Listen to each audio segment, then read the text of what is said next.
Today I'm going to be reading from this book right here, the complete Apocrypha collection of all the 16 books rejected from the Bible. But in reality, is way more books than 16 books.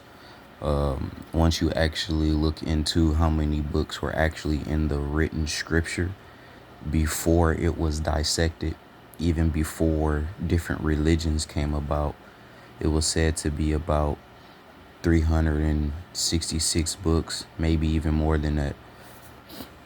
But I'm going to start by reading first Esdras. Forgive me. I'm going to try to make this as light as possible because when you're dealing with the word, it can be extremely emotional. So I'm going to try to make light of it as much as possible. And if you hear screaming in the background, that's my daughter. Again, I'm a real person trying to understand this just like you are. Any understanding that we get comes directly from the Most High. So, once we read the word, you always should pray, for lack of better terms. You should always pray afterwards, so you can have understanding about what it is that you just read, seen, heard, etc. So let's get into it.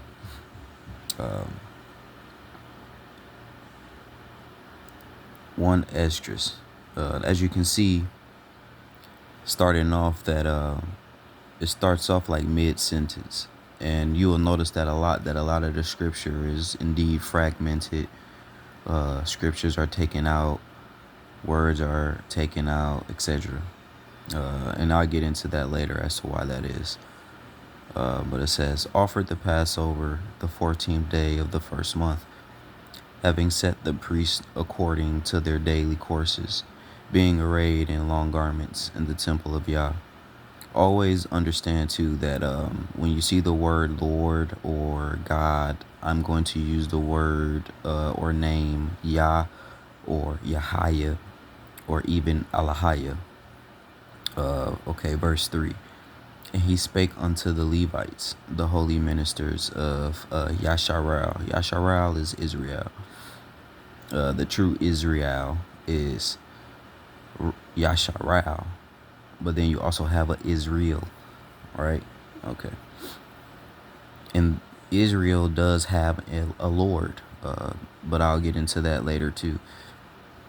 That they should hallow themselves unto Yah, to set the holy ark of Yah in the house that King Solomon the son of David had built, and said, Ye shall no more bear the ark upon your shoulders. Now therefore serve Yahweh, and minister unto his people Yasharal, and prepare you after your families and kindreds, according as David the king of Yasharal prescribed, and according to the magnificence of Solomon his son, and standing in the temple according to the several dignity of the families of you the Levites, who minister in the presence of your brethren the children of Yasharal.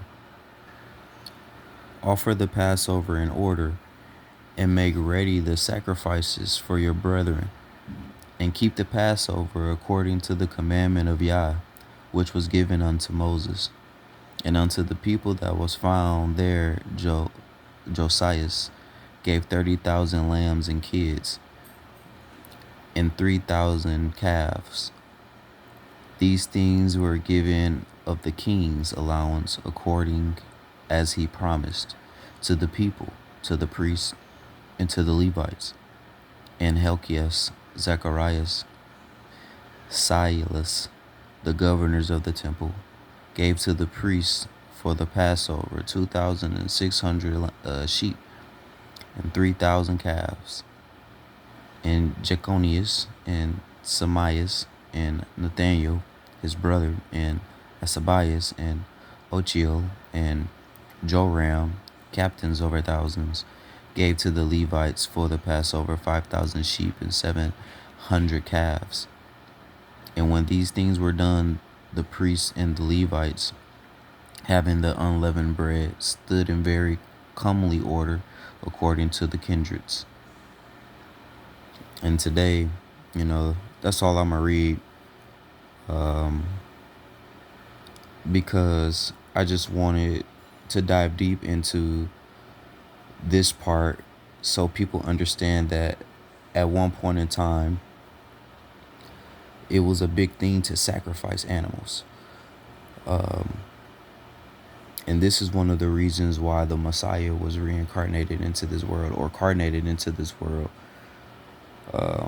It was to do away with animal sacrifice, because according to the original scriptures, the Most High never sanctified animal sacrifice.